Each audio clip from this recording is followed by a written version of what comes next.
Halo guys, sampai berjumpa lagi dengan Deddy Mulyadi Channel. Kali ini saya akan membahas sistem distribusi listrik suatu gedung. Namun sebelumnya saya mengingatkan agar like, subscribe, komen dan share agar pembahasan ini lebih bermanfaat lagi bagi semua orang. Berikut ini urutan distribusi listrik mulai dari gardu hubung PLN sampai ke panel customer atau tenan. Pertama-tama arus listrik dari panel hubung PLN mengalir menuju panel TM atau tegangan menengah atau biasa disebut juga kubikal. Kapasitas panel TM, tegangan menengah, atau kubikal di Indonesia sebesar 20 kVA, berfungsi sebagai sirkuit breaker utama. Selanjutnya arus listrik dari kubikal diturunkan tegangannya oleh trafo step down menjadi 380 volt sehingga menjadi tegangan rendah. Kemudian arus listrik mengalir menuju panel LVMDP atau Low Voltage Main Distribution Panel atau disebut juga PUTR, panel utama tegangan rendah. Dari PUTR ini selanjutnya dibagi ke beberapa panel DB atau panel distribution yang dilengkapi dengan sirkuit breaker yang berfungsi sebagai pemutus, pembagi, penyalur arus listrik ke panel-panel yang lebih kecil kapasitasnya atau SDP, Sub-Distribution Panel. Pada gedung bertingkat seperti mall, hotel, apartemen, rumah sakit dan lainnya panel SDP biasanya berada di setiap lantai yang pendistribusiannya biasanya untuk panel untuk customer atau tenan, kamar atau ruangan.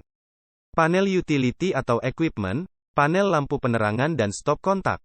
Saya akan coba jelaskan tentang panel LVMDP, Low Voltage Main Distribution Panel, atau PUTR, panel utama tegangan rendah, yang berfungsi sebagai panel utama untuk membagi daya ke panel-panel distribusi. Panel ini dapat bekerja secara otomatis maupun manual dan dilengkapi sistem back sinkron. Pada panel LVMDP, terdiri dari beberapa bagian, yaitu 1. Incoming trafo 2. Outgoing 3. Kapasitor bank. Fungsi-fungsi komponen pada pintu panel dapat saya jelaskan satu persatu. 1. Incoming trafo. Lampu indikator R, S, T. Lampu indikator yang menunjukkan suplai listrik di sisi incoming. On, off atau trip. Lampu indikator yang menunjukkan status breaker dalam posisi on, off atau trip. Meter, proteksi. DPM. Digital meter multifungsi, dapat membaca arus, tegangan, frekuensi, KOSPI, kWh, kVARH dan lain-lain. Amperemeter, membaca arus dalam ampere analog. Voltmeter, membaca tegangan dalam volt analog. Frekuensimeter, membaca frekuensi dalam hertz analog. OCR, over current relay, proteksi terhadap arus lebih. UVR, under voltage relay, proteksi terhadap tegangan rendah AC 3 fase baik sumber PLN atau genset. OVR, over voltage relay, proteksi terhadap tegangan lebih AC 3 fase baik sumber PLN atau genset. Switch dan push button. On-off, push button untuk meng-on-off-kan breaker incoming secara manual. Manual off auto, selektor switch untuk memilih mode operasi, breaker incoming akan dikerjakan secara auto atau manual. Pada operasi otomatis, jika suplai trafo ada dan sudah sampai di incoming ACB, akan otomatis langsung on. Langkah kerja operasi otomatis. A. Pilih selektor switch, auto off manual, di pintu pada posisi auto. B. Apabila suplai trafo ada dan sudah sampai di incoming breaker, akan otomatis langsung on setelah mencapai waktu yang disetting. C. Apabila tiba-tiba listrik padam, ACB akan otomatis off. Pada operasi manual, saat listrik padam dan kemudian hidup lagi, suplai tidak bisa otomatis masuk ke beban. Langkah kerja operasi manual. A. Pilih selektor switch di pintu pada posisi manual. Apabila suplai sudah sampai di ACB, dapat di-on-kan. B. Untuk meng-on-kan breaker incoming trafo, operator harus menekan tombol on. Untuk meng-off-kan, operator harus menekan tombol off. C. Apabila tiba-tiba PLN padam, ACB akan off. D. Setelah PLN kembali, operator harus menekan tombol on untuk meng-on-kan. 2. Outgoing. Pada panel ini feeder outgoing menggunakan ACB dan MCCB sebagai breakernya serta dioperasikan secara manual. 3. Kapasitor bank. Lampu indikator R, ST, lampu indikator yang menunjukkan suplai listrik di sisi incoming. Step 1 sampai dengan 12, lampu indikator yang menunjukkan step yang sedang aktif. Switch dan push button. On-off, push button untuk meng-on-off-kan step secara manual.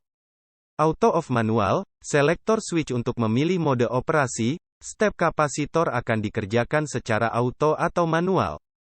Power Factor Regulator, PFR, membaca faktor daya dan mengatur step kapasitor. Sistem kerja panel kapasitor bank. Panel ini berfungsi untuk memperbaiki faktor daya. Sebagai breaker utamanya digunakan LBS. Load Breaker Switch. Sistem kerjanya dapat dioperasikan secara auto atau manual. Pada saat auto pengontrolan step diatur oleh Power Factor Regulator. Langkah kerja operasi otomatis. A. Pilih selektor switch, auto off manual, di pintu pada posisi auto. B. Apabila breaker utama, LBS, sudah on maka regulator akan bekerja membaca KOSPI dan mengatur step kapasitor yang akan di-on-kan. Langkah kerja operasi manual. A. Pilih selektor switch di pintu pada posisi manual. B. Untuk meng-on-kan step kapasitor operator harus menekan tombol on. Untuk meng-off-kan operator harus menekan tombol off. C. Dalam operasi manual perlu diperhatikan KOSPI meter, karena harus dijaga agar jaringan jangan sampai bersifat kapasitif atau leading, karena jika terjadi tegangan kapasitif berbahaya terhadap jaringan.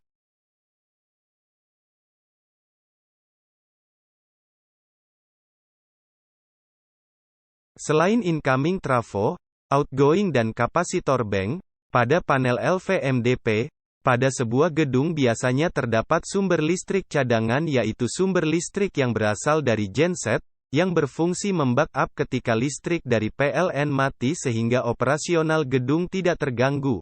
Untuk itu pada panel LVMDP biasanya terdapat incoming genset. Alat yang terpasang pada panel incoming genset hampir sama dengan yang terpasang pada incoming trafo, fungsi dan cara kerjanya pun hampir sama. Yang membedakan, kalau incoming trafo, sumber listrik berasal dari PLN sedangkan pada incoming genset, sumber listrik dari genset. Panel incoming genset akan bekerja bila sumber listrik dari PLN mati. Demikianlah pembahasan mengenai sistem distribusi listrik pada suatu gedung yang bisa saya sampaikan, semoga bermanfaat. Agar manfaat ini bisa dirasakan oleh semua orang, saya ingatkan untuk like, subscribe, komen dan share. Sampai jumpa di pembahasan materi lainnya. Terima kasih.